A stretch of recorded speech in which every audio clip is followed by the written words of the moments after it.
¿Por qué un tema importante? ¿Por qué la demencia es un tema importante? Bueno, que están en cuatro, ¿qué son las demencias y qué demencia existe en el fondo? ¿Cómo las diagnosticamos y cómo las clasificamos? Un poco algunas reflexiones sobre por qué son difíciles y por último, considerando lo otro, políticas públicas y demencia, dónde estamos, en fondo, cuáles son los desafíos que existen las demencias en términos de investigación, en términos médicos, políticas públicas. Creo que por la naturaleza de estos trastornos son perfectamente acorde a lo que me parece es el objetivo del curso. Primero, siempre considerar que las demencias son un síndrome clínico que están y que el pilar fundamental es un deterioro adquirido de las capacidades cognitivas asociado a síntomas psicológicos y trastornos de la conducta. Y se habla de demencia cuando ya estos trastornos cognitivos y estos síntomas psicológicos de la conducta se asocian a un impacto en la funcionalidad, de tal manera que hay una pérdida de la independencia. Y el otro elemento importante es que son causados por un daño cerebral, y este sea primario o secundario. Ahora, el otro elemento importante de la demencia es que, primero, como vamos a ir viendo, es un síndrome y como todo síndrome significa que existen múltiples formas de demencia, lo que obviamente plantea desafío diagnóstico. Y el otro elemento fundamental es que son patologías que realmente uno no se las puede plantear como con cierto tipo de patología o como una visión un poquito de la medicina que era un paciente, un médico. Acá realmente tenemos una persona con demencia que porque va a llevar a una pérdida de independencia o discapacidad psicosocial y eso va a tener un impacto del cuidador en torno. Que un cuidador generalmente principal que se hace cargo de la persona con demencia. ¿Qué significa eso? Que la atención y el diagnóstico de la demencia involucran desde ya por sus características mucho más allá del acto más tradicional de la consulta como era el médico frente al paciente, sino ya van a involucrar una serie de actores. ¿Por qué es un tema importante? Esto es un artículo relativamente antiguo, pero creo que sigue perfectamente vigente, porque son enfermedades de alta frecuencia. La prevalencia va en aumento, con consecuencias importantes, con alto costo social y alto impacto en la opinión pública, y de manera importante también son enfermedades que se pueden considerar prioridad para la salud pública porque el diagnóstico y tratamiento es insuficiente, el acceso al diagnóstico y tratamiento no es equitativo, otro elemento importante, aunque en relación a eso vamos hablando de una pequeña paradoja que se está dando en el sistema de salud chileno por la necesidad de las personas con demencia. Y lo otro, que si bien no hay cura, hasta el día de hoy no hay cura y no tenemos idea cuándo va a haber cura, sí sabemos cada vez más que existen acciones terapéuticas y o preventivas efectivas. Y eso sí, cada vez más hay, sabemos que se puede disminuir el riesgo y también sabemos que podemos mejorar la calidad de vida de las personas con demencia. Esto para ilustrarlo, eh, esto es cómo se proyecta. Esto, lamentablemente en Chile no existen estudios de prevalencia de demencia, bien triste, ni de incidencia. Así que los datos que tenemos a nivel local provienen de la Encuesta Nacional de Salud y el Estudio Nacional de Dependencia, y son encuestas poblacionales que no cumplen todas las características de un estudio epidemiológico, pero aportan información que al menos es bastante concordante con los números internacionales. Y primer punto, a mayor edad, mayor riesgo de tener demencia. O sea, antiguamente se decía que más o menos si uno pasaba cierta edad, me salvé. No, a mayor edad, mayor riesgo. Y lo podemos ver acá como la demencia son entre un 1% más o menos en Chile de los 60 a 64 años, llegando al 40% en las mujeres mayores de 85 años, pero les quiero hacer hincapié en este 40%, es un número altísimo, pero si lo vemos desde la otra cara, significa que el 60% no tienen demencia, que eso creo que es súper importante considerarlo. Y eso ya es un aprendizaje porque sigue existiendo mucho la idea que como que la demencia es casi una consecuencia ineluctible del envejecimiento y, y no es así. En fondo existe el envejecimiento sin demencia y es que 40% no es 100%. Y también, y estas son las proyecciones que existen en Chile aproximadamente. Actualmente calculamos que hay como 200.000 o poco más. Esto era como en 2015 una 2.600.000 personas con demencia y para el 2050 en función de las estimaciones se habrían sobre 600.000. Y el otro elemento que es muy muy importante es considerar que si uno ve el estudio mundial de carga enfermedad, las demencias son las patologías con mayor incremento percentual en las últimas 2 décadas. O sea, son patologías de alto de alta prevalencia, de prevalencia que va a ir creciendo porque estamos envejeciendo y el envejecimiento es el principal factor de riesgo y son las patologías que de cierta manera están más impactando nuestra calidad de vida. En un estudio que todavía no está publicado que hicimos con Pedro Sico, epidemiólogo, él estudió las causas de pérdida de años de vida saludable del Encuesta Nacional de Salud en los mayores y la principal causa está asociada a los trastornos cognitivos. Esto es para enfatizar que las demencias siempre, las demencias siempre impactan al entorno, a la persona y al cuidador. Ahora, claro, uno siempre ve como las consecuencias negativas, pero también hay que considerar que el cuidado en sí es un rol social que la mayoría de la gente lo hace porque lo quiere hacer, de manera, si uno considera todo lo que es lo que está pasando actualmente en Chile y lo que está pasando con el cambio climático y lo que está pasando con el COVID, quizá de lo que nos está mostrando eso, que de estas visiones sociales de que cada uno era un ente independiente que no dependía de los otros y solamente los que tenían problemas dependían de los otros. Yo creo que el COVID, el cambio climático nos muestra cómo somos todos interdependientes y cómo hay una fondo de una especie de paleta de la dependencia, pero todos somos interdependientes.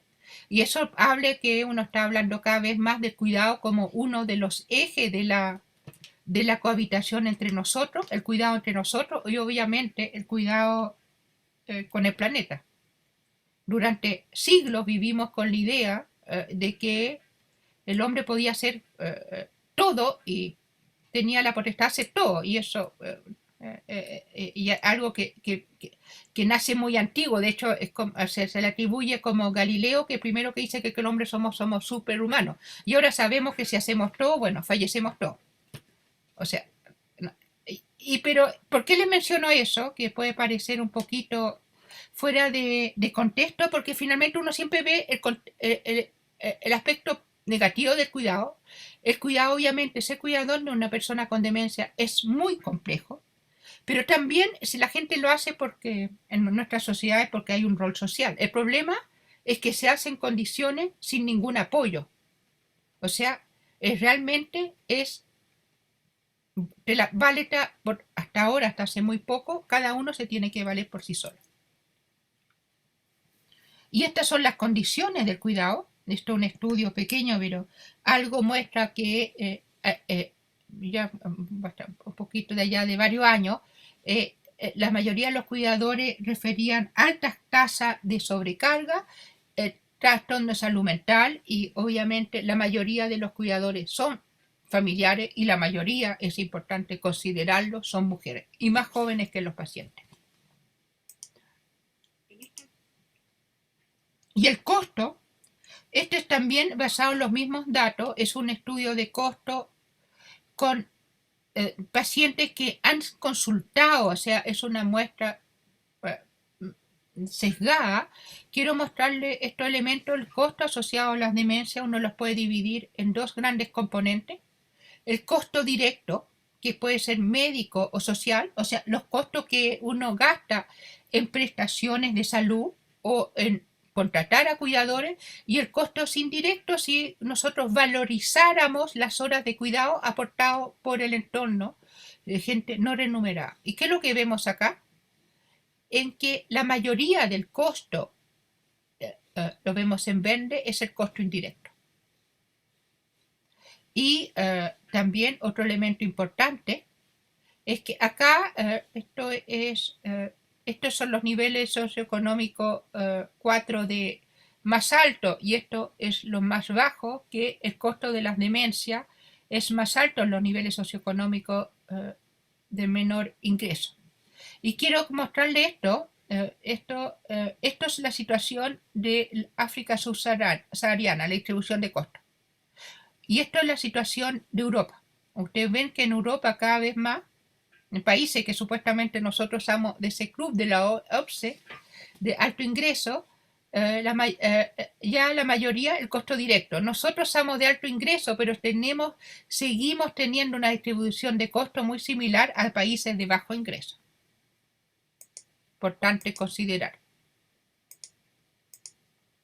Ahora, ok, hasta el momento le he dicho es práctico, pero la pregunta es cómo nos enfrentamos a una persona con demencia. La idea también quizá esto, que le ayuda un poco ya a entender cómo uno diagnostica, uno puede sospechar una demencia. Yo creo que cualquier profesional de salud debería tener alguna herramienta por la alta prevalencia. Y también no son patologías que requieran siempre ser atendidas por especialistas. Dado los números, y solamente los especialistas nos dedicamos a atender demencia, las brechas de atención son importantes. Y los problemas que uno se asocia a la demencia, al diagnóstico para atender, lo graficamos en este diagrama. Primero, saber si existe un problema. Cuando, si la persona que consulta o que uno ve realmente tiene un trastorno cognitivo adquirido. Y les voy a mostrar que esto no es fácil, porque lamentablemente acá, hasta el día de hoy, no tenemos como en otras patologías como la glicemia, no tenemos un examen que nos diga hay o no hay diabetes con regla. Acá prevalece la clínica. La clínica con examen, pero eso lo hace difícil. Después, si hay un problema, uno tiene que saber cuál es el problema, lo vamos a ver, y finalmente cómo lo abordamos. ¿Y por qué finalmente es difícil? Si uno se pregunta cómo es la memoria cada uno, yo creo que la mayoría de nosotros vamos a decir que nos olvidamos de cosas. Hay una frase de un pensador francés, creo que del siglo XVIII, que decía, es bien extraño, todas las personas se quejan de su memoria y nadie se queja de su juicio. Sería quizá un poco mejor una sociedad en que nos quejáramos también, fuéramos más conscientes que cometemos errores de juicio. Pero el punto es que es muy frecuente que uno ve la falla de memoria o los olvidos son parte de lo cotidiano.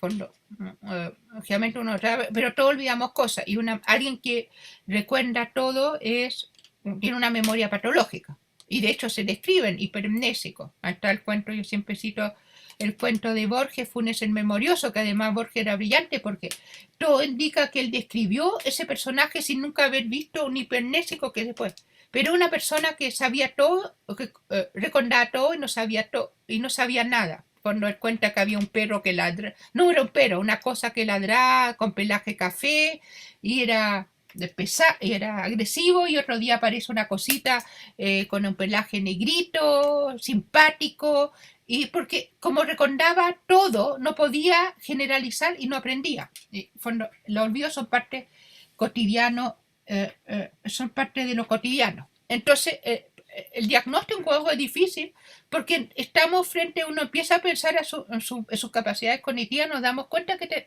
pues ya nos olvidamos y eso puede causar cierto impacto. Y eso se traduce que en general primero el diagnóstico de demencia es tardío. Tercero, hay un subdiagnóstico muy, muy importante. Y otros límites que hacen que el diagnóstico sea difícil es que la mayoría de las demencias se asocian a enfermedades neurodegenerativas, van apareciendo de a poco, hay muerte neuronal. Vamos a ver a tiro, se lo voy a mostrar con lo que no sabemos mucho aún qué es lo que es la cognición normal y anormal. Obviamente una persona con muchas dificultades cognitivas es fácil diagnosticarla, pero hay zonas grises. Las demencias son heterogéneas y otro elemento, hay mucho estigma sobre las demencias y hay mucho estigma sobre el envejecimiento. ¿Cuántas veces ustedes han escuchado es normal para la edad? La palabra demencia senil. Sin ser ninguna fanática ni partidaria del lenguaje políticamente correcto, la palabra demencia senil no es un problema de lenguaje políticamente correcto, es un problema de lenguaje científicamente incorrecto. ¿Por qué? Porque la palabra demencia senil lleva implícito la idea que las demencias son una consecuencia ineludible del envejecimiento. Y ya les mostré que si bien son muy frecuentes, más del 65% de las personas no tienen demencia. Segundo, es como si hubiera demencia, como de una manera u otra, nuestro cerebro hubiera incorporado la noción casi de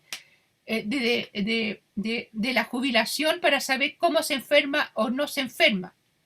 Si bien las demencias son más frecuentes en los adultos mayores, también existe en personas más jóvenes y son las mismas enfermedades. Quizás en los adultos mayores esto probablemente lo vean con el Dr. Brecht, va a existir mucho más la comorbilidad, pero no es que el cerebro, nuestro órgano se enferme de cierta manera en los viejos y en los jóvenes.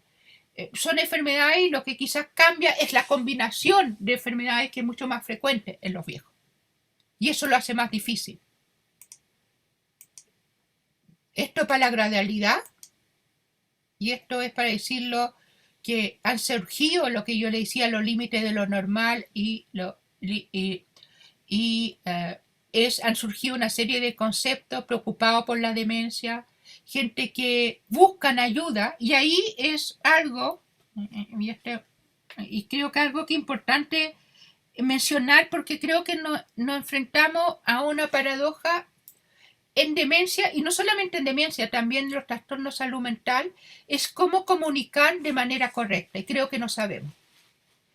Las demencias son enfermedades subdiagnosticadas. Se calcula que más del 60-70% de las demencias no están diagnosticadas. Y es obviamente fundamental informar, crear conciencia, porque la mayoría no están accediendo. Pero a la vez, si yo empiezo a crear conciencia de que existen demencias, no sé, pues, ¿qué les pasa a ustedes? ¿Qué nos pasó a todos cuando están en 4 años? Así que todavía están como empezando. Cuando un estudiante de medicina uno se enferma de todo. Entonces se crea como temor y la gente empieza a pensar, hablamos de demencia, empezamos a hablar de olvido y uno empieza retrospectivamente a pensar en su memoria y como decía la Rosfico, todos nos quejamos de nuestra memoria. Entonces surge el temor a tener demencia. Entonces se crea a la vez como una sobreconsulta de gente que simplemente tiene una memoria con sus fragilidades. Y creo que todavía no hemos dado, y nos falta mucho, el tono para cómo informar. ¿Y por qué le digo esto por trastorno de salud mental? Lo mismo pasa con las depresiones. ¿Qué es lo que es la tristeza normal y una tristeza patológica? Y de hecho, uno de los grandes desafíos que tiene la medicina actual es el sobrediagnóstico. O sea, tenemos a la vez subdiagnóstico y a la vez, por diferentes cosas, sobrediagnosticamos y patologizamos una serie de cosas. Y necesitamos informar porque necesitamos facilitar el acceso de quien no tiene acceso, pero al mismo se crean las condiciones de sobrediagnóstico. Creo que no hay respuesta fácil y creo que ustedes van a vivir con eso y es importante saberlo. Y porque, bueno, van a ser la medicina en la época donde prevalecen las enfermedades crónicas no transmisibles, donde el límite en lo normal y lo patológico no es tan claro. Y de hecho, también en medicina tampoco hay claridad absoluta de cómo definir una enfermedad. Y esto en relación a qué es lo que es una memoria normal. Este libro genial, Daniel Shatter, es un investigador neurocientífico de Harvard, Los 7 pecados de la memoria. Y él hace un libro no para mejorar la memoria. Es de las cosas que más receto en mi consulta. En la clínica donde llega a estos pacientes y que realmente no tienen problema de memoria. En fin, no hay ningún elemento, hay una queja, pero esa queja no se asocia a una demencia y algunas veces la queja se asocia a malos hábitos, que no duermen o que hacen múltiples tareas, o simplemente hay una queja que olvidos que son los que tenemos todos. Y Shatter hizo este estudio, habla de los 7 pecados de la memoria, en cual, por ejemplo, tiene diarios de estudiantes universitarios de Harvard, o sea, no estamos hablando de gente con poca capacidad, y la cantidad de olvidos que tienen es espantoso. Y unos chascaros, por ahí cuentan la historia de un Stradivarius, disculpen, esos violines que saben que son la maravilla de la maravilla, y el costo que un violinista dejó un Stradivarius sobre el techo de un taxi, o sea, y no tenía demencia. Y hay los olvidos, que son parte de los pecados, fugacidad, las cosas, no sé, si yo les pregunto qué es lo que hicieron el 20 de diciembre, no creo que lo recuerden mucho, pero si les pregunto qué hicieron el 24 de diciembre, lo van a recordar. Ustedes son jóvenes, pero yo soy bastante mayor que ustedes. Yo recuerdo muy bien lo que pasó el 11 de septiembre de 73 y recuerdo muy bien lo que pasó el 11 de septiembre del 2010. Me preguntan lo que pasó el 9 de septiembre, ni idea. Pero es normal olvidar cosas, la ausencia, que uno no registre, los bloqueos, esa sensación de la palabra en el borde de la lengua. Y también importante mencionar que los recuerdos no son una fotografía fidedigna de lo que pasó, distorsionamos la memoria y eso tiene implicancias mayores, y no sé el momento de mencionar, pero legales. Entonces, la primera pregunta, el punto es, es difícil. No, que no sea imposible. ¿Y cómo lo hacemos? Bueno, uno puede utilizar varias fuentes de información y acá es un dominio que la clínica sigue siendo fundamental. Hacer buenas anamnesis, preguntar bien, el examen físico, se le pueden hacer, que acá nosotros en un manual que publicamos el año pasado sobre un poco para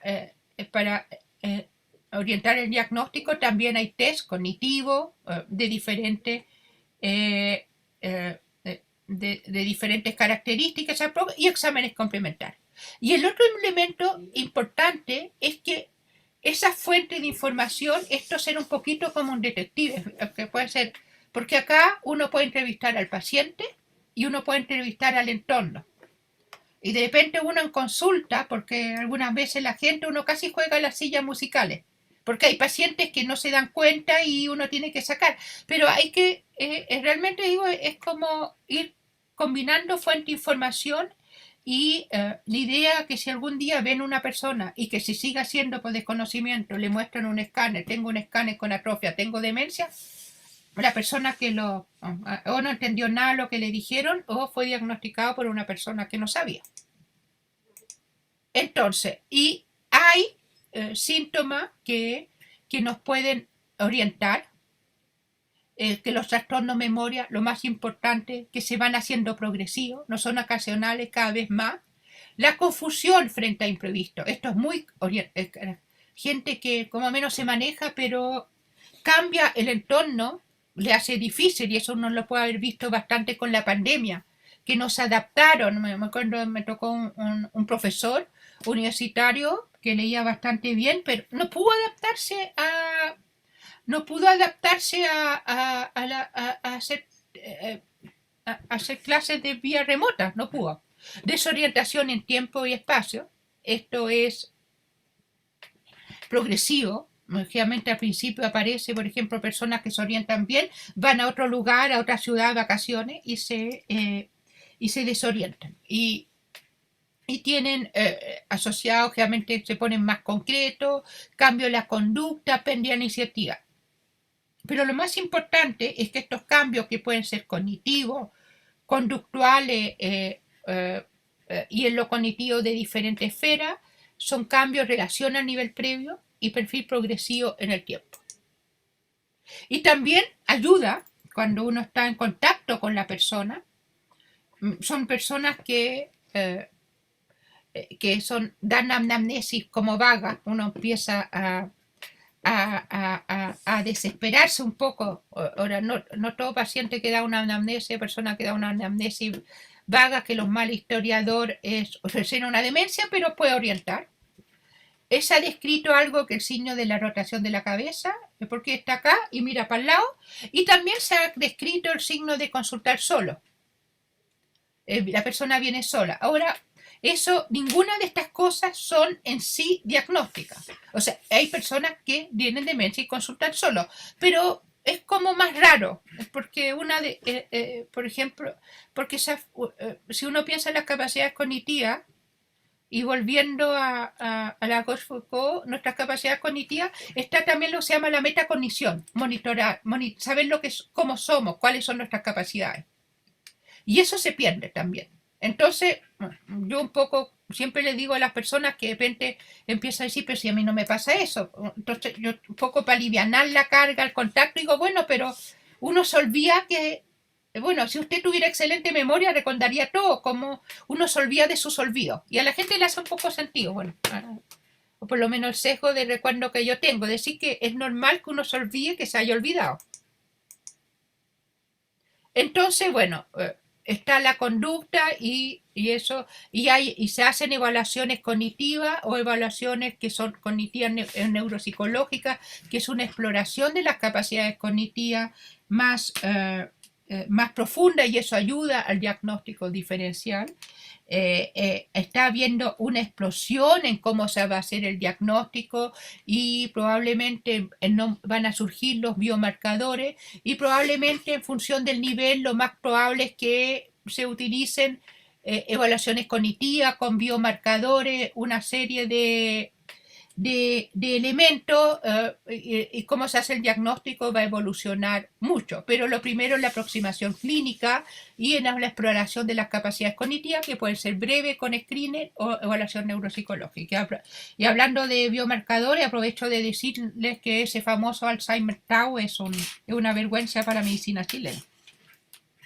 Cuando es realmente bochornoso que estén diciendo que no hay ninguna evidencia. No sé si han escuchado que pueden predecir el Alzheimer de las personas de 50 años. Han salido han hecho un lobby en la prensa espantoso. Ahí les puedo compartir una declaración en que hicimos como 66 profesionales académicos. Vamos a pasar en pos del tiempo. Entonces, esto es un poco para orientarnos que cómo existe un problema. Y la primera pregunta, existe un problema, y siempre recordar que la causa de una queja cognitiva y eso no siempre es una demencia. Uno puede tener, y en función de la edad, por ejemplo, que uno no duerme. Dormimos poco. Y bueno, eso lleva a una merma en las capacidades cognitivas. Abuso de medicamentos, doble tarea.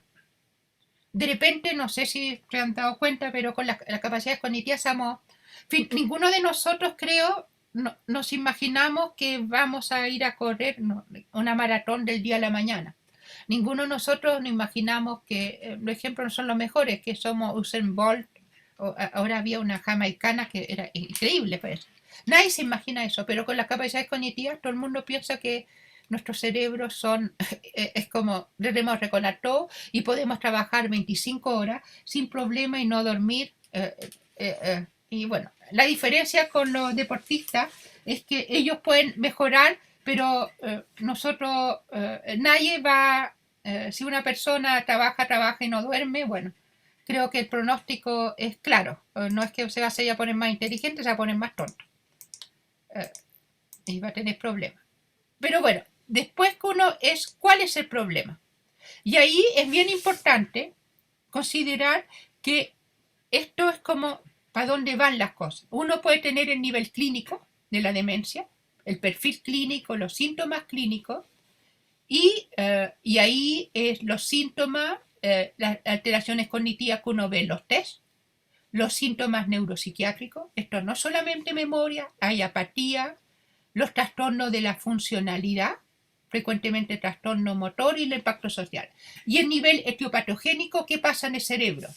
Las lesiones anatómicas o el daño a nivel cerebral y una detección de los biomarcadores, que, como por ejemplo acúmulo anormal de proteínas.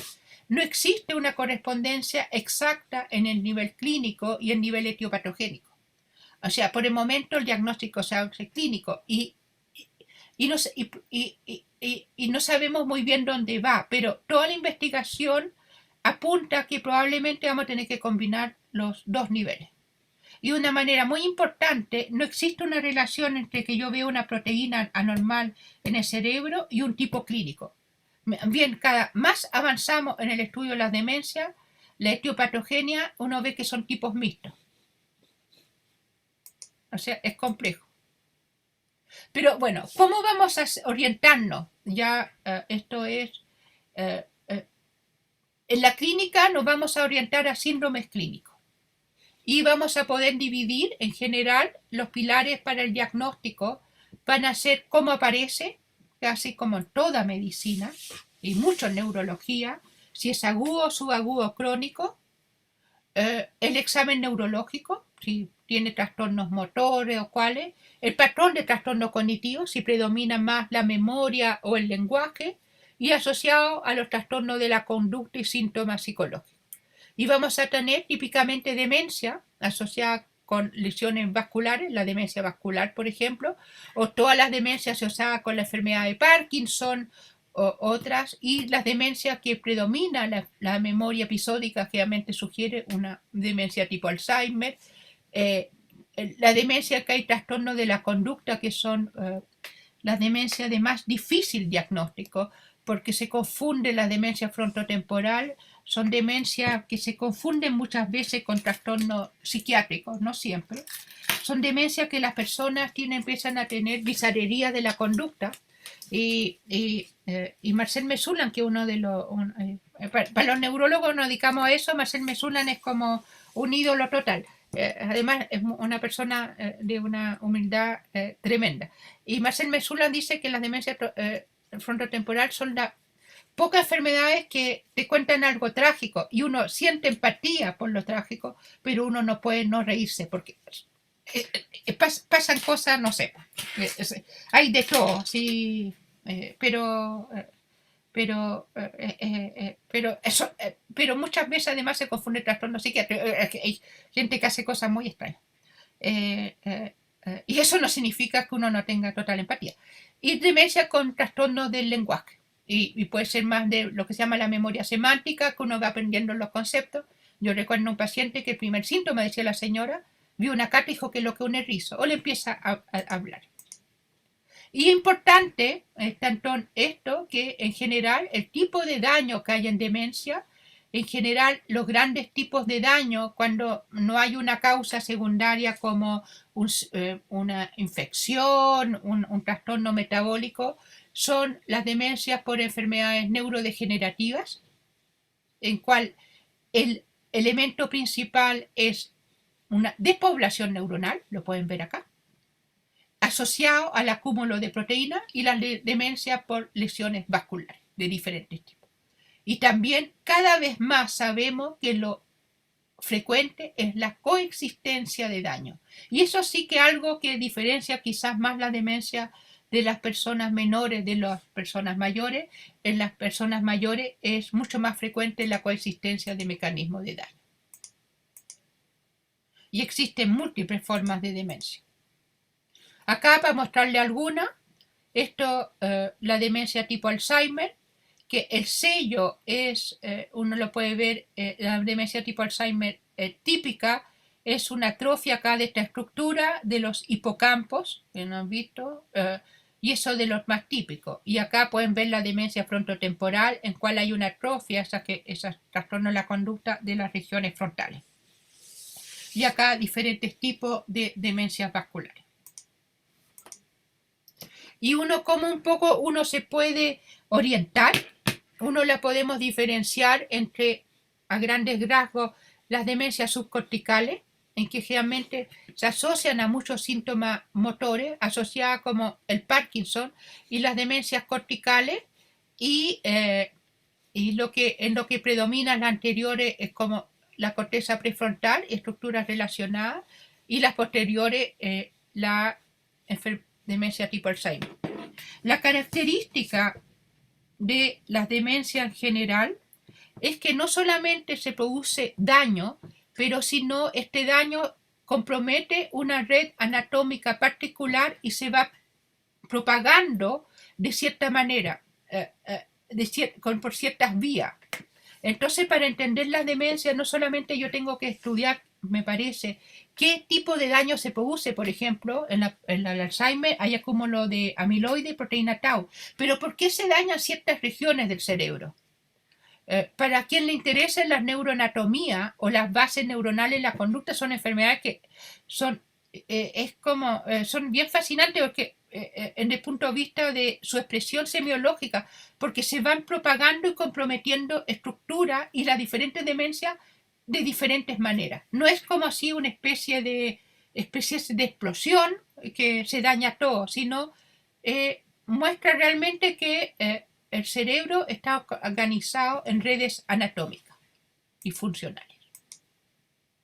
Entonces, estos son los desafíos. Obviamente, esto no pretende que en una hora. La idea, lo que espero es tratar de mostrarle que existen múltiples formas de demencia. Ahora, tampoco les quiero decir que es tan complejo, porque no es tan complejo, pero hay que tenerlo claro, y que no todas las demencias son iguales, y tienen como patrones clínicos que uno le ayuda a diferenciar. Y por último, para terminar, ¿cuál es el tratamiento? Y esto adaptado, búsquenlo si se quieren reír. El SMBC Comic es un tipo que hace cómics científicos que tiene cosas geniales. Por ejemplo, antes de empezar el tratamiento, llega un físico así feliz. Encontré la manera de ser invisible, y se lo dice un sociólogo. Y el sociólogo dice, nosotros lo sabemos, hay que ser pobre.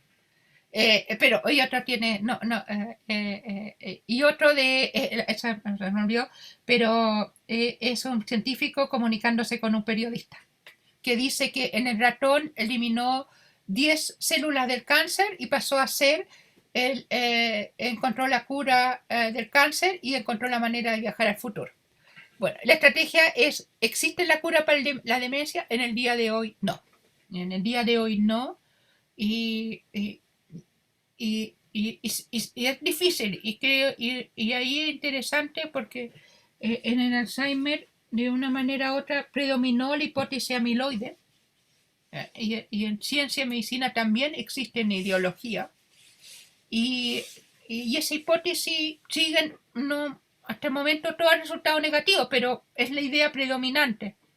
Y eso ha llevado que, por ejemplo, otras vías alternativas como vías inflamatorias sean subfinanciadas. Pero también el financiamiento que se hace en investigación en demencia es muy poco, pero influyen, pero al día de hoy no sabemos. ¿Lo vamos a encontrar? Probablemente. ¿Cuándo? Ni idea. ¿Y cuál es el tratamiento? Bueno, digo, no hay cura.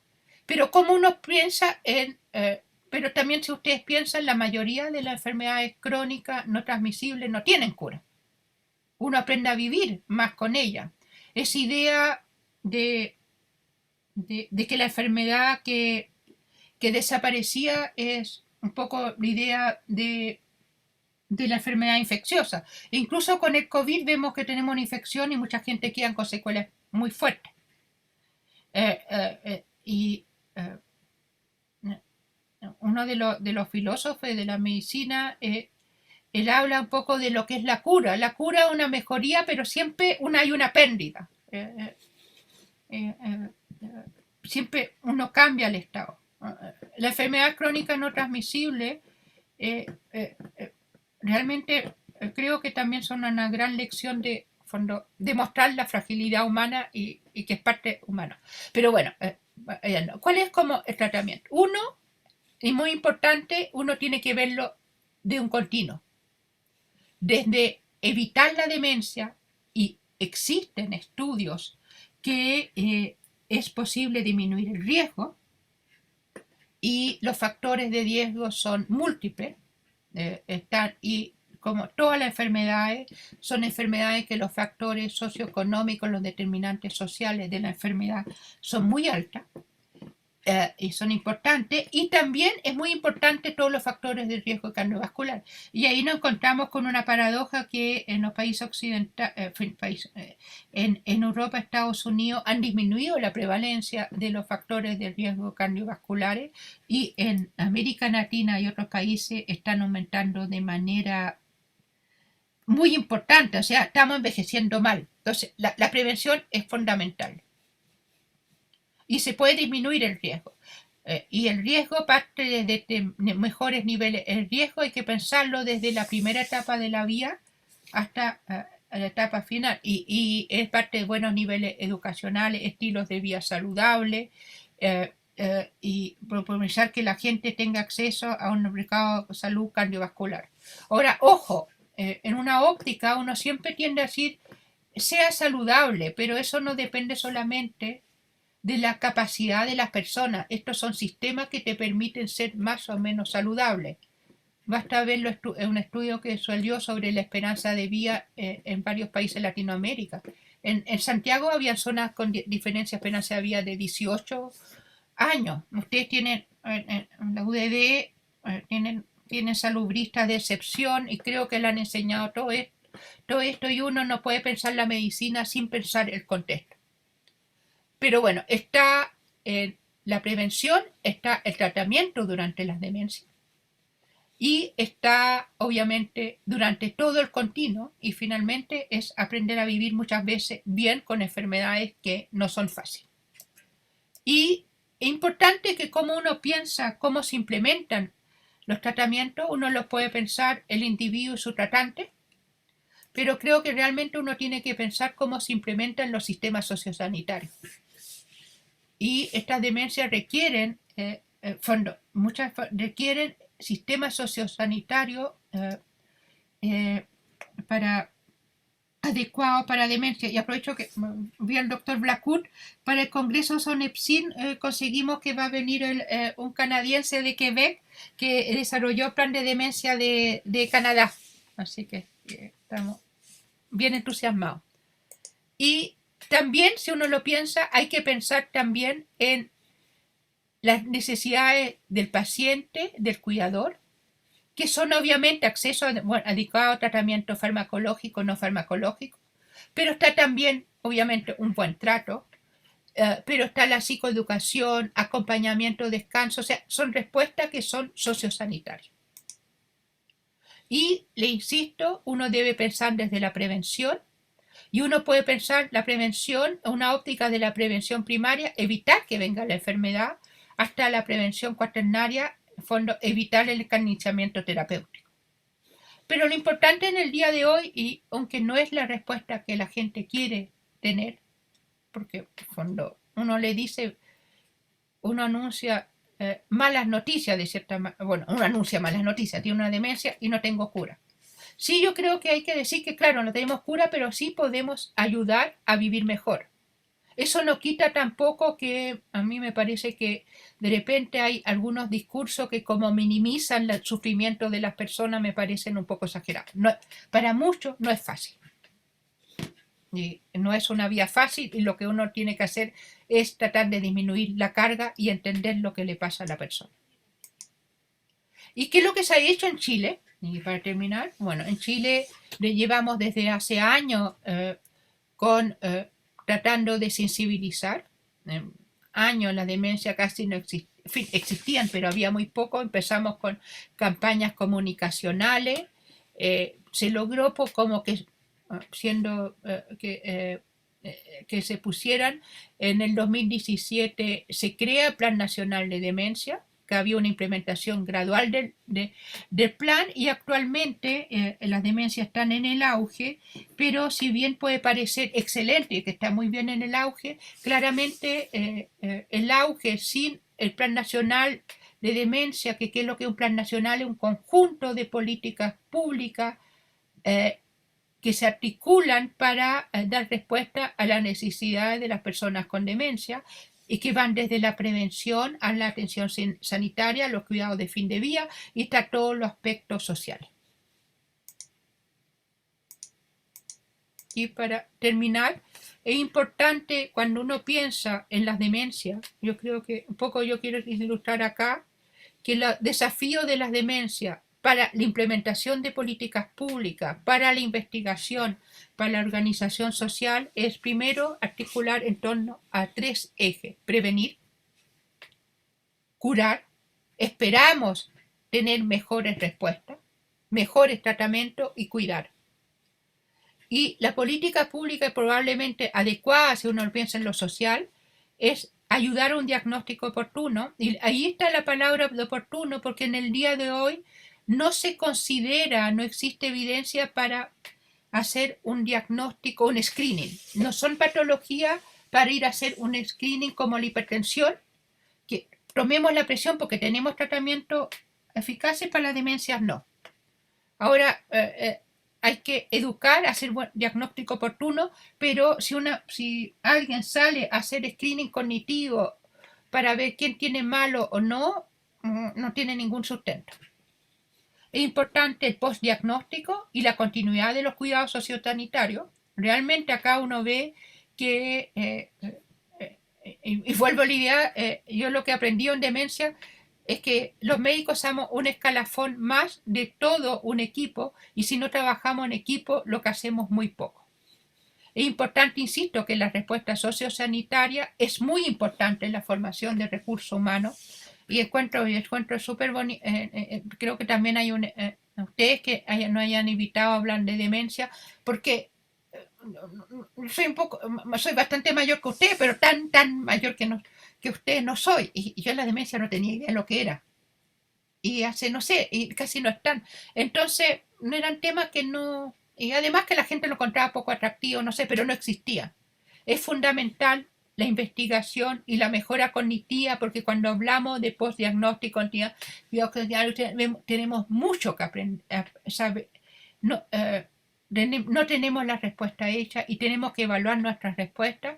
Y creo que también las demencias nos plantean también, y volviendo al tema de cuidado, que fondo, quien piensa en el tiempo actual que tiene la capacidad de dominar el ambiente, bueno, no sabemos lo que pasa con el cambio climático, nos plantean un desafío de sensibilidad y solidaridad, y cómo finalmente hacemos una vía más buena, o digamos una vía más buena, tolerando todas las vías para las personas que no son capaces, que ya han perdido las capacidades cognitivas.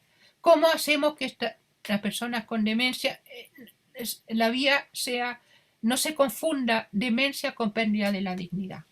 Y no es fácil.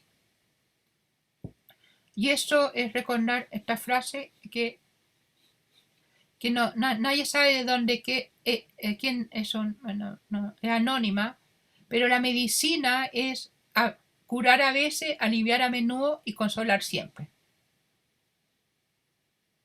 Y las enfermedades crónicas no transmisibles, que son las enfermedades que dominan ahora, es también aprender a vivir mejor con la enfermedad. Son muy pocas las enfermedades que desaparecen, y cada vez más, y si desaparecen, después van a aparecer las enfermedades crónicas no transmisibles. Entonces la enfermedad como parte de la vida, y cómo logramos obviamente tener mejores tratamientos, mejores apoyos, pero no pensando como un mundo de los enfermos y de los no enfermos o un mundo de los dependientes no independientes. Eso es lo que quería, a ver, era hasta ahí donde yo quería llegar. Muchísimas gracias, doctora. Una clase muy completa, harta literatura, pero también no deja de tener ese lado más psicosocial que no se puede abandonar en las demencias. Hay hartas preguntas y quizás quería partir una mía en lo personal, que también le quería preguntar acerca de este marcador Alstau que ha dado harto de hablar. Estuve leyendo también la carta que firmó usted con otros 65 Disculpe, esto es profesionales. lo que yo les quería mostrar, terminar con algo divertido. Era eso. Es un poco, esto es las demencias, líneas. Si lo, búsquenlo de grande, hace la vida mejor.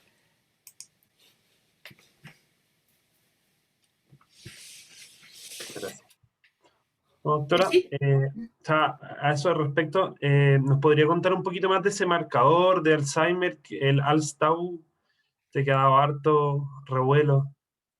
Bueno, esto es un trabajo que lleva, de hecho yo participé en parte de los estudios con el doctor Macione, yo soy coautora de las dos publicaciones. Él se mostró que es la proteína tau, que es una de las proteínas que se acumula se asocia a la demencia tipo Alzheimer, pero también a una serie de otras demencias, que uno lo podía medir en las plaquetas.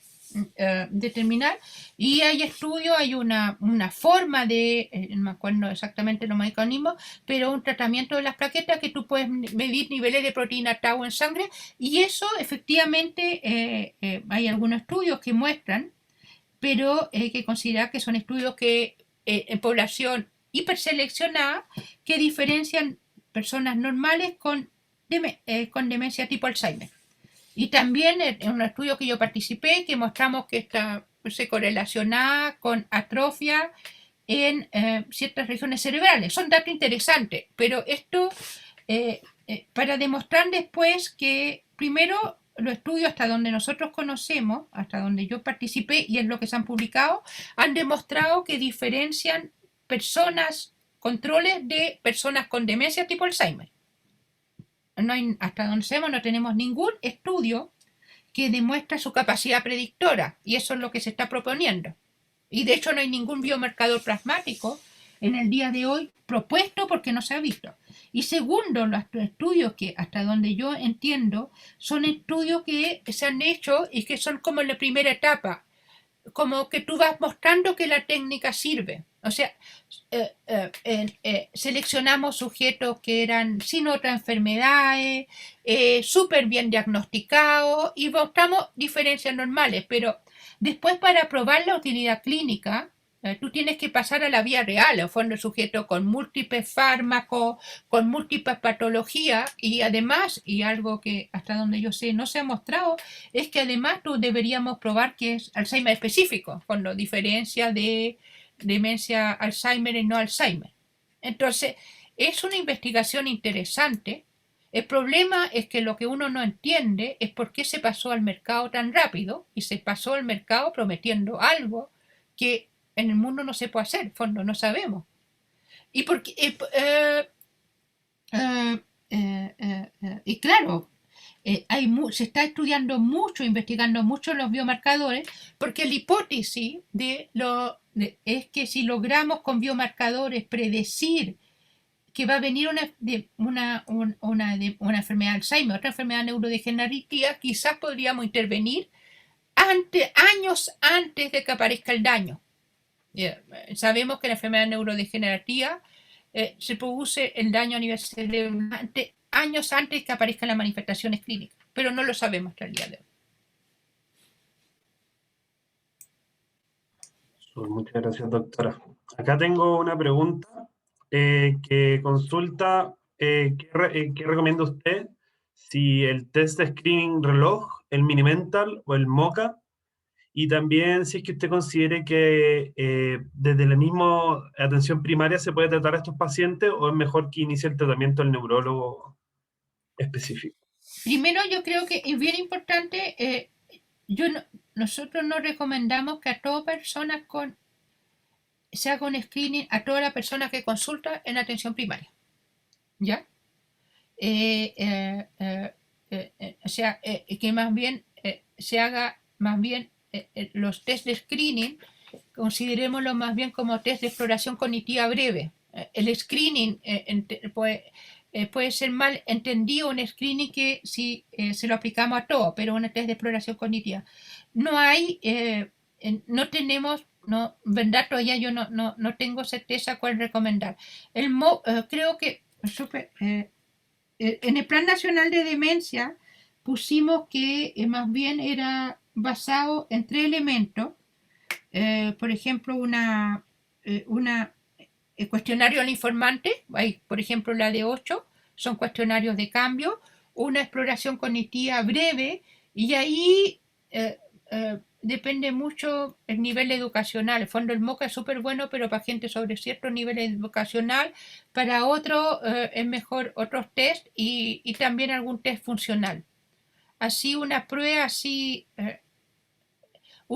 cognitiva única no creo que sirva. No tengo certeza, el Minimental quizás sirve, no hay prueba perfecta y al final siempre uno va a llegar a compromiso. El MOCA se ve súper interesante, el problema del MOCA es el efecto educacional. Yo creo que lo ideal sería, como digo, como algo como el AD8 que dice si la persona perdió capacidades, asociar un test cognitivo breve que puede ser en MOCA, salvo en gente de muy bajo nivel educacional y quizá algún elemento de funcionalidad. Y sí, la demencia y esos estipulados pueden ser perfectamente tratadas a nivel de la PS, y lo que hay en las orientaciones clínicas del Plan Nacional de Demencia son los criterios de derivación de la atención de especialidad. Son demencias cuando uno tiene sospecha, no tiene dudas sobre el diagnóstico, que hay o no demencia, que son demencia en personas más jóvenes o en que hay muchos trastornos de la conducta, pero de hecho también es lo que pasa en Canadá. Se trata de potenciar la atención primaria para que lo haga. Ahora, falta mucho capacitación, pero deberían poderse ser tratadas en la APS. Muchas gracias, doctora. Ya, una última preguntita antes de un recreo de 5 minutos. Preguntan acá, ¿qué opinión tiene usted acerca de la venta y el uso del medicamento para el Alzheimer Aduhelm o Aducanumab, que salió hace algunas semanas y que ha recibido múltiples críticas? Sí, yo me sumo a las críticas. Primero, el Aduhelm está basado en un marcador biológico. Hay que considerar que los marcadores biológicos lo aceptó la FDA en la época del SIDA, pues es importante considerar la historia, ¿entendés? Porque, bueno, había que echar y es bastante diferente saber carga viral que saber qué otro marcador biológico. Y esto se está usando para otras patologías con cáncer y ahora para demencia con muchas críticas. Este medicamento dice que lo que hace es que disminuye la cantidad de amiloide a nivel cerebral, pero no hay ninguna evidencia, absolutamente ninguna evidencia, que se disminuya la cantidad de amiloide a nivel cerebral. Ahí hay mejoría clínica o hay efecto clínico. No hay ningún, y más bien los estudios son más bien van en contra. Entonces es muy criticado, uno no entiende muy bien por qué lo hicieron, e incluso dicen que hay que seguir investigando. No sé si saben que ya hay tres, de los asesores de la FDA que han renunciado.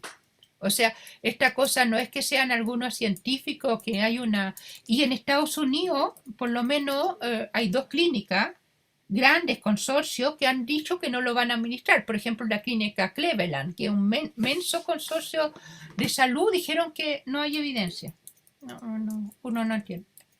Dicen que es porque si no hay inversión no va a haber más investigación en demencia. A mí me parece que ese criterio economicista, primero... no sé, bueno, no solamente a mí me parece, sino dicen mucho, tiene una gran trampa. Y la gran trampa es que la industria va a ver ahí una buena manera de ganar plata y no va a explorar cosas más no va a explorar nuevas pistas y como digo mi idea es que la hipótesis amiloide es bien débil. Perfecto, muchas gracias, doctora. De nuevo, agradecerle por la presentación, estuvo muy buena. Así que vamos a dar un recreo de las 9, de 9:10 horas a las 9:15 para empezar con la charla del doctor Blackwood. Así que eso, si se quieren parar, ir al baño, aprovechen para estirar las piernas. Muchas gracias, doctora. Muchas No. gracias. Bravo por la iniciativa.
Muchas gracias. No, a ustedes. Bueno, ¿qué quiero, entre comillas, mostrar y transmitir? En primer lugar, mi sentido de vida, desde el punto de vista de la medicina propio, es la educación. Para mí, la medicina es educar, educar y educar. Ahora, ¿a quién educamos y cómo educamos? Eso ya es tarea personal. Creo mucho en la educación al paciente, creo mucho en la educación a la familia y probablemente esa fue la fuente que me llevó a hacer geriatría. Como comentaba Matías, yo además tengo la subespecialidad de broncopulmonar, sin menospreciar a la especialidad, pero la verdad que encontraba que a los 20 minutos no tenía mucho más que educar que cómo usar el inhalador correctamente y el impacto que tenían los corticoides en el asma, etcétera, y el no fumar, y era mi entretención. Pero cuando entro al mundo de la geriatría, me doy cuenta que tengo posibilidades de educar a mucha gente, mucha gente, y que la gente está absolutamente necesitada de esto. Y en este tema de las demencias es donde obviamente yo me siento mucho más cómodo. Quiero contarles lo siguiente. En primer lugar, todos los días hay una vivencia. Hoy día, justamente en la consulta, me tocó vivir una cosa que se los voy a transmitir, que claro, uno ya está más viejo, yo tengo 53 años, y me presenta un paciente que llega con una señora, el caballero tenía como 78 años, y venía con la señora. Él bien básico, él trabajaba en una mina, trabajó durante 30 años, simplemente en labores muy duras, manuales, y que tenía un nivel de educación que había llegado hasta cuarto medio y nada más. Bueno, el relato trae la señora, quiero que vea a mi marido porque yo creo que le está fallando la memoria, doctor. Y empiezan obviamente un vaivén de negaciones y de acierto.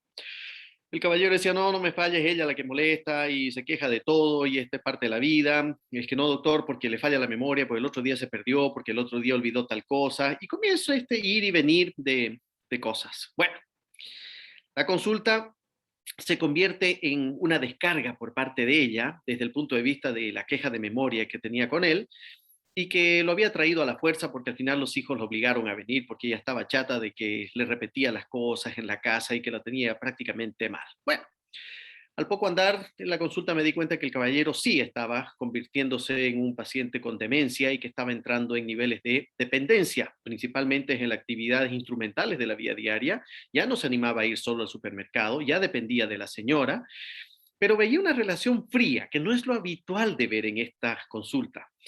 Y bueno, después que examino al paciente, tenía un temblor, un parkinsonismo, que no me quedaba muy claro que haya sido un Parkinson, más esta falla de memoria y obviamente me descolocó, y es aquí donde yo agradezco la presentación de la doctora Slachewski. Uno al tiro se clasifica en los daños cognitivos con trastornos de parkinsonismo y ya sabe más o menos hacia dónde va.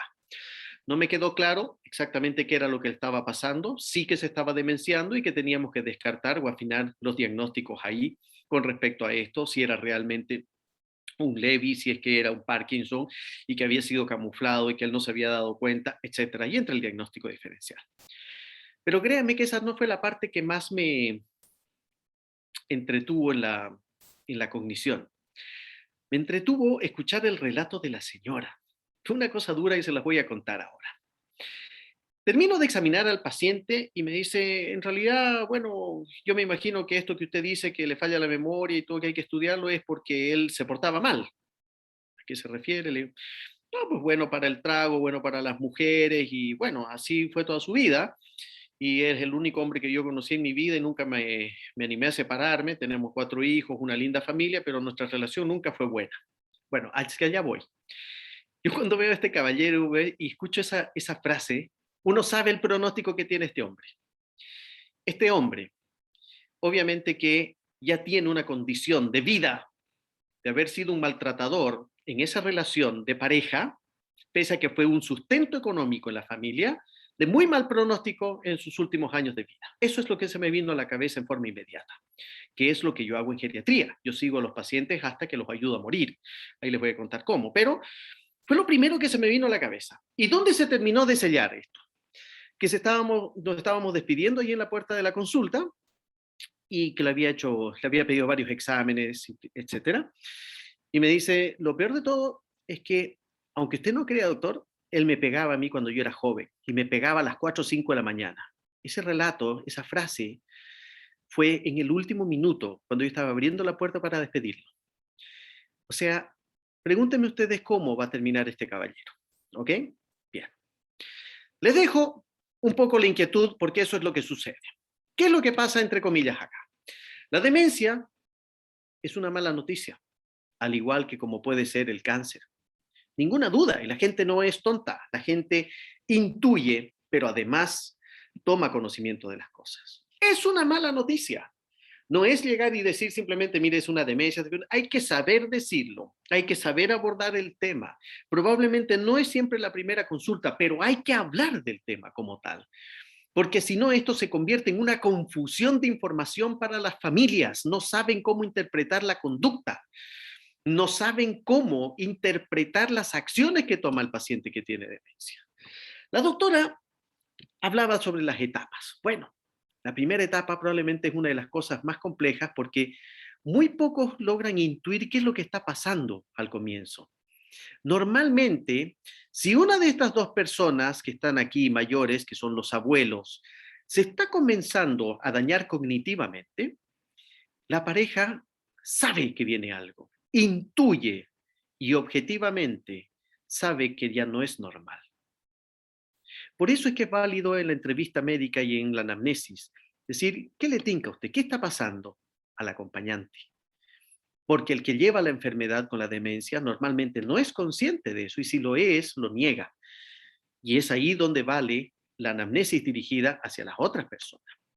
Pero más allá de la sospecha clínica, llega un momento en que la enfermedad se le hace incontrolable al paciente. Y es muy evidente no solamente para la señora o para el marido, sino para todos, para los hijos, para el conserje, la asesora del hogar, y estamos obligados a hacer el diagnóstico. Bueno, eso es lo que sucede. Y entramos en una etapa en que la demencia es leve, pero siempre hay alguien que tiene que ir cargando con todo este problema. Y es el acompañante, que puede ser un hombre, puede ser una mujer, y ahí está precisamente el paciente con la demencia. Avanza esto y comienza la dependencia. Y la dependencia lleva a esta imagen que ustedes están viendo. Ustedes ven una hija aquí preparándole los medicamentos, una mamá que supuestamente está enojada, no sabemos si está enojada o simplemente es un trastorno conductual, una hija con cara de humildad tratando de convencer que se tiene que tomar los remedios. Este es el pan de cada día. Esto es lo que agota. Lo que decía la doctora Slachewski, no tratamos al paciente con demencia, tratamos a la familia entera. Nuestro tratamiento va enfocado hacia la educación hacia todos, cómo manejar cada una de las etapas. Sabiendo que las demencias duran años, son muy pocas las demencias que duran 2 o 3 años, y alguna que otra que dura menos de un año, esas fulminantes. Pero la mayoría duran años. Y esto es precisamente lo que lleva a que cada vez que va avanzando la enfermedad, se pasan en distintas etapas hasta que llegamos un poco a esto. ¿Qué es lo que sucede con todo esto? Se resume en una sola palabra. Se llama dependencia. Ese es el problema de las demencias, la palabra dependencia. No estamos hablando de dependiente solamente porque yo lo voy a cuidar, no. Vayan ustedes ahora, a sus 20 años, 25 años, a cambiarle los pañales a sus abuelos o a sus abuelas 3 veces al día. Y ustedes me cuentan en una semana qué es lo que sienten y cómo se sienten. Es una cuestión que no tiene nombre. Como eso no sucede de un día para otro, y esto va sucediendo de a poco durante muchas semanas, meses y años, la persona que acompaña se destruye en silencio. Ese es el famoso síndrome del estrés del cuidador. Cuando uno está evaluando al paciente con demencia, sabe que el que está al lado probablemente tiene mucho más impacto de la enfermedad de él o de ella que sus propias enfermedades. Ahí es donde entramos entonces en terreno porque tenemos que tener la mayor claridad posible para poder ayudar. Pero vamos a la parte práctica. Si todos estos son los escenarios y todos los que están ahora estudiando medicina saben que esto sucede, ¿cómo enfrentamos esto? Esto es con puro sentido común. No hay que ser especialista, no hay que ser geriatra ni neurólogo para saber que hay distintas etapas en las cuales yo voy a ayudar. Ustedes vieran el impacto que tiene una enfermera en formación desde tercer o cuarto año cuando comienza a educar a los pacientes, cosa que nosotros los médicos no estamos entrenados ni entrenamos a nuestros estudiantes para educar en esto. Y ese es un error, es una falencia.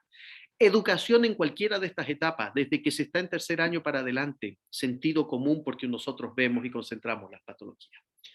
Quiero transmitirles un par de cosas. Yo trabajo en el hogar alemán. El hogar alemán es uno de los hogares más grandes que hay, particulares.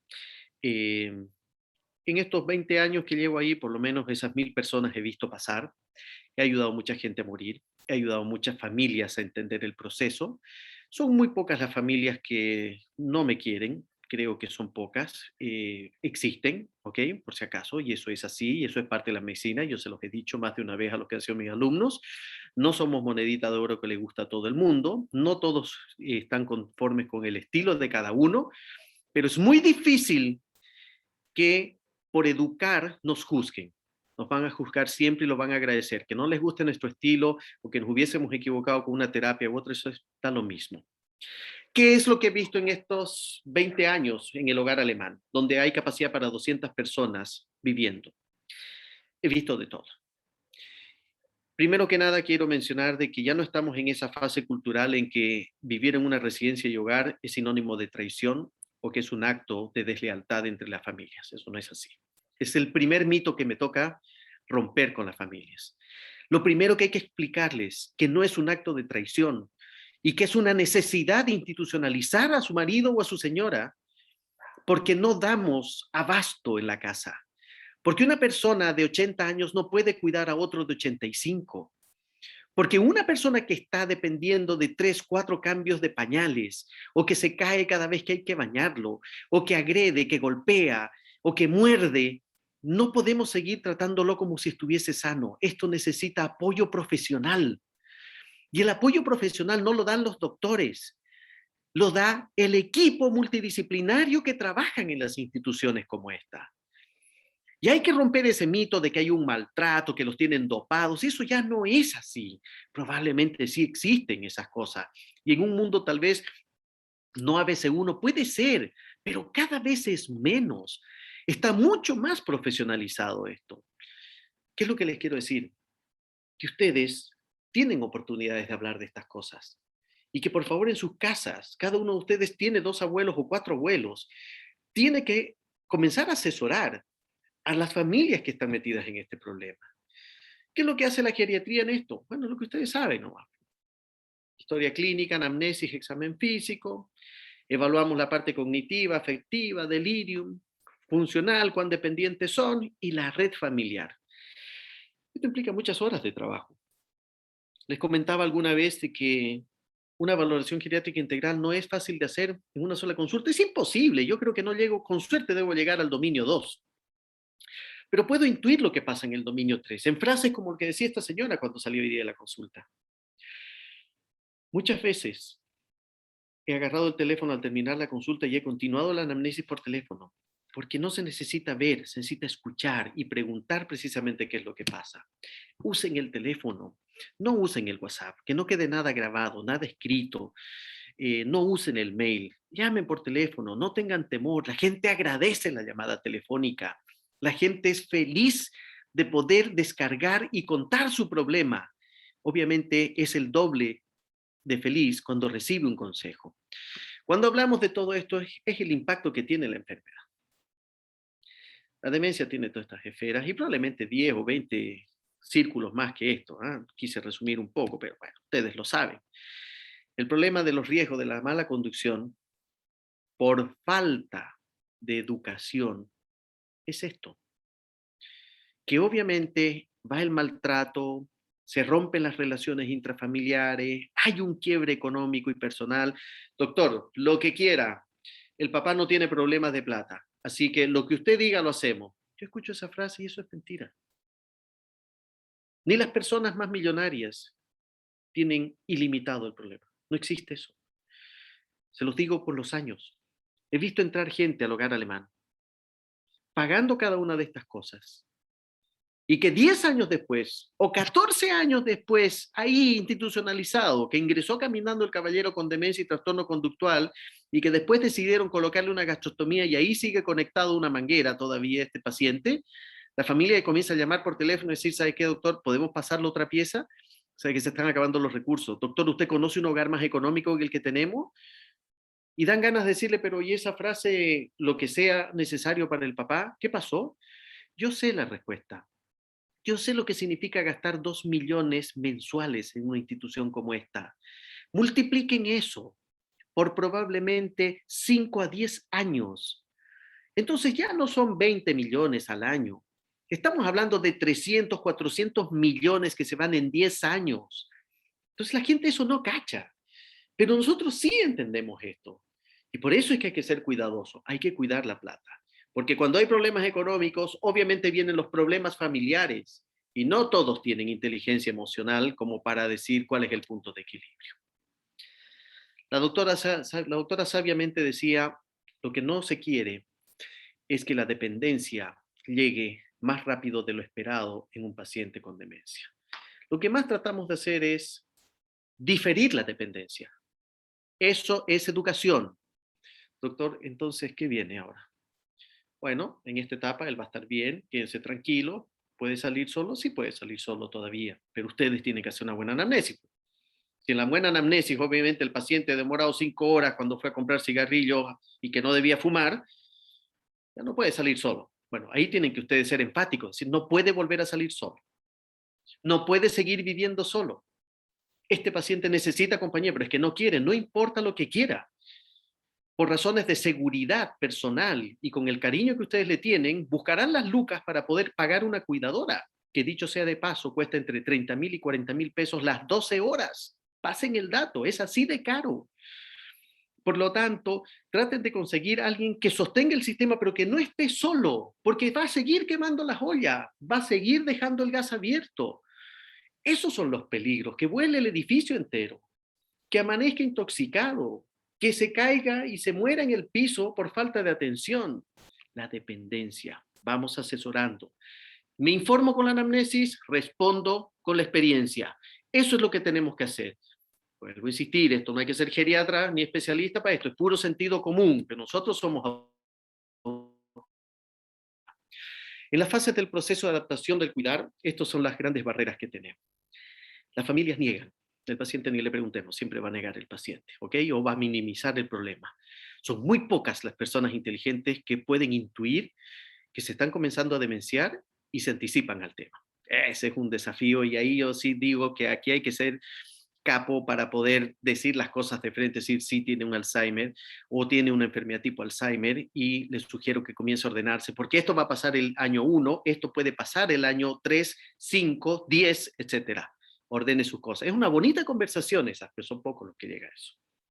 La búsqueda de información. Todos los pacientes buscan información.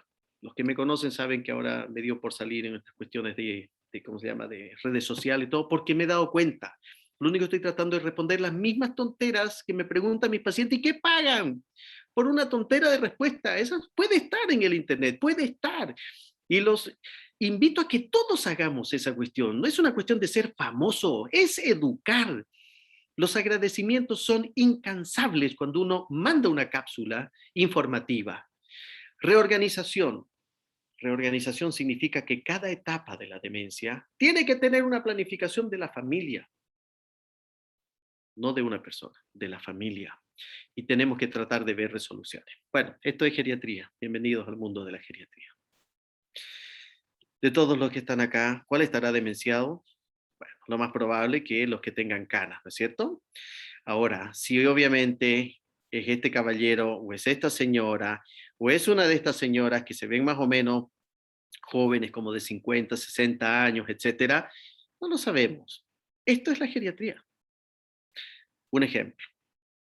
Cuando dice, doctor, ¿podemos pasar? Es que somos 5 hermanos.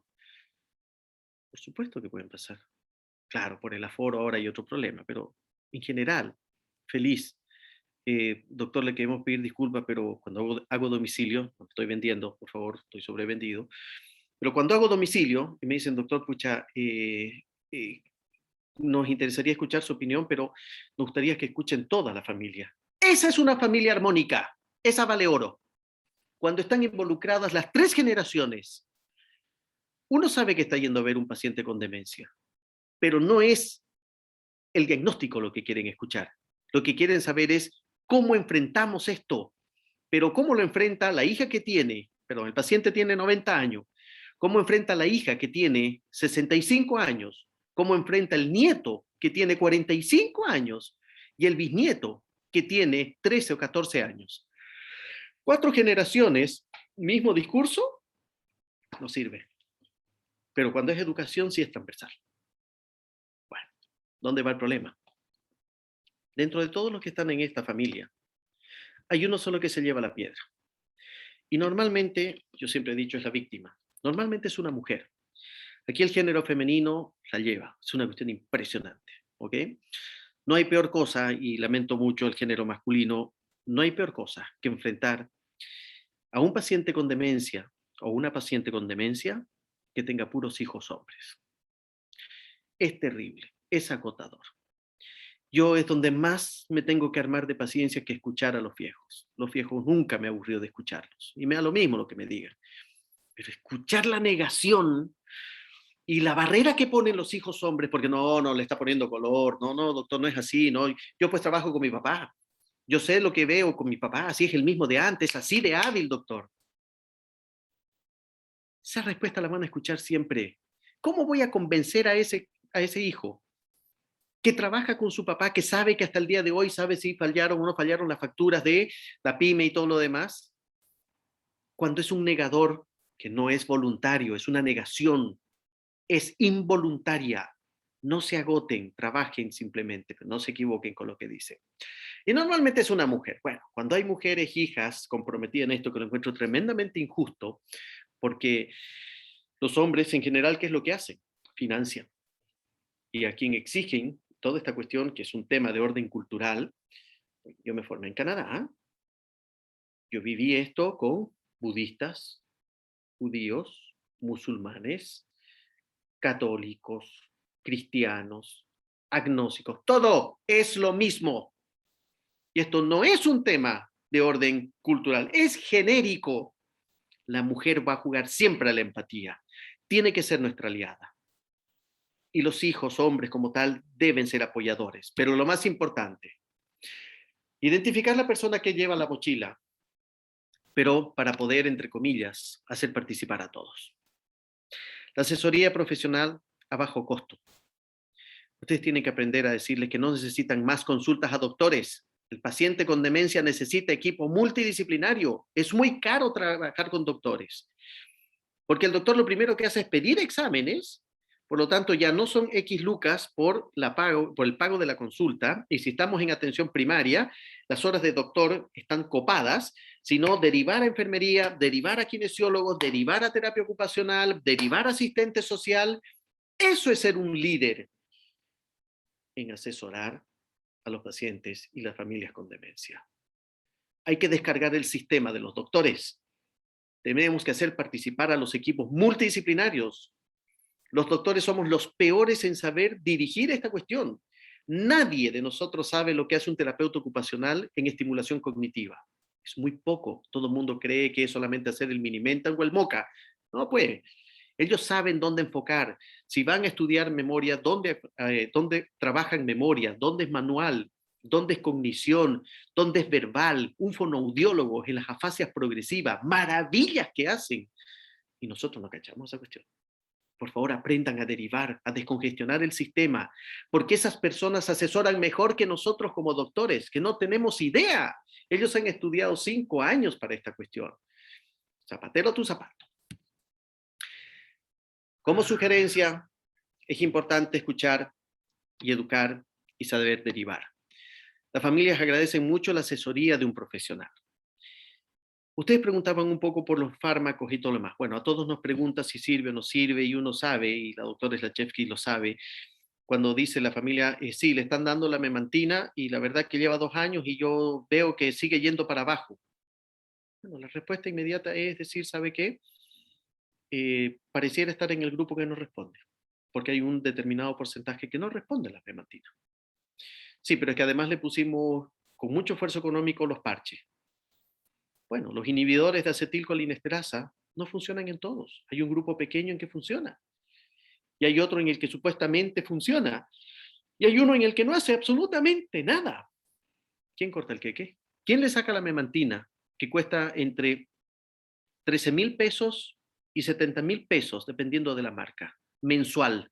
O sea, al año, 1 millón de pesos en un solo fármaco. ¡Uno!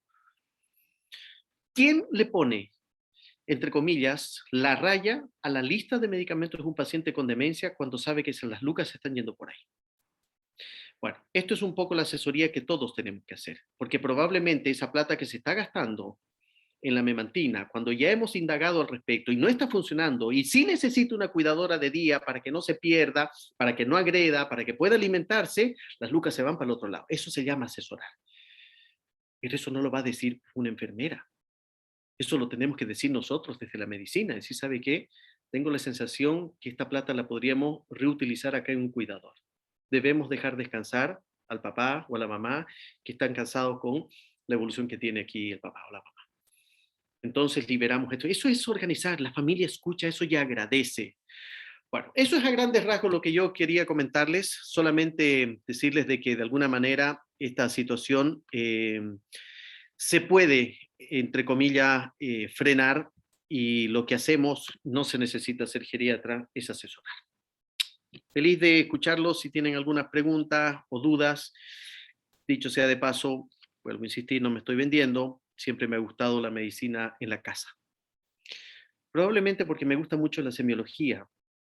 Siento que la semiología para mí es una herramienta que es superior al ecocardiograma o superior al escáner de tórax, y que cuando escucho algo y tengo que intuir o tomar una decisión, me ayuda a tomar decisiones con las familias. Me he equivocado 20,000 veces y me sigo equivocando, pero lo hago con buena intención. En el domicilio la gente agradece esto. Para los que no les gusta o les gusta medicina, se vienen 4 millones de adultos mayores, 4 millones en los próximos 5 años. La medicina que se viene está en la casa, no está en las clínicas ni en los hospitales. Es cuestión de animarse. La medicina que se hace en el domicilio es impagable, y no es un tema de platas, de ganar o no ganar lucas. Es un tema de identificarse. Si obviamente les da la posibilidad, bienvenido. Bueno, no los lateo más, los escucho. Muchas gracias, doctor. Como siempre, mensaje potente y que uno se lleve para la casa. Doctor, tenemos una pregunta. Déjame buscarla. Dice, buenas noches, doctor. ¿Cómo resolver el conflicto que se genera entre la autonomía de un paciente que se niega a la institucionalización, pero que la necesita? entramos en el área chica, ética. En primer lugar, la institucionalización de un paciente está de alguna manera predicha y determinada por las necesidades. Son muy pocas las situaciones en las cuales se institucionaliza a alguien contra su voluntad. Un ejemplo de esto, cuando, por ejemplo, estamos viendo que la mamá está tremendamente enferma y no tenemos cómo resolver el problema porque está cansada con el papá, porque el papá golpea, pega, prácticamente tiene sus deposiciones, no quiere usar pañales, etc. Entonces, claro, los hijos que ven que se le están muriendo dos personas, uno el papá con demencia y otro la mamá con un estrés del cuidador que le está hundiendo. Bueno, la estadística lo dice. El paciente con estrés del cuidador tiene más alta probabilidad de fallecer o morir o prácticamente enfermarse y quedar peor que el enfermo con demencia. Por lo tanto, ahí es donde comienza la presión. La autonomía es una de las cosas que tenemos que evaluar en la anamnesis. ¿El paciente es competente o no es competente? Si no es competente, ¿cuál es el momento ideal para institucionalizar? No se debe institucionalizar a nadie que, entre comillas, sea todavía competente como para poder tomar decisiones básicas. Se los voy a poner en esquema. Demencia como daño cognitivo o hablemos de trastorno cognitivo leve. El paciente puede tomar decisiones. Hay pacientes que están manejando con trastorno cognitivo leve. No recuerdan lo que pasó el día de ayer, cómo fue, pero pueden manejar, pueden ir al negocio, pueden comprar, no se están equivocando. Falla la memoria. Trastorno cognitivo mediano, moderado o demencia moderada. ¿Competente o no competente? ¿Comete errores graves que atentan a su cuidado o no? Por eso es que hay que clasificarlo, en eso que decía la doctora. ¿En qué etapa está? Clasifíquenlos, traten de llevarlos a la clasificación. No se necesita hacer muchas resonancias y cosas. Es dependiente en las básicas, es dependiente en las instrumentales, es dependiente en las avanzadas. Esa es la clasificación que hay que hacer. No se enreden. Si ya es dependiente en las, o sea, en las instrumentales, como levantar el teléfono, como, entre comillas, hacer sus cuentas y todo lo demás, no puede. Ya no es competente. Pueden evaluarlo. No sé, Andrea, si es que estás por ahí, por favor, opina. Tú tienes muchísima experiencia en eso también. Ayúdame a responder cosas. Yo feliz de que puedas participar si es que estás todavía, si es que no estás agotada.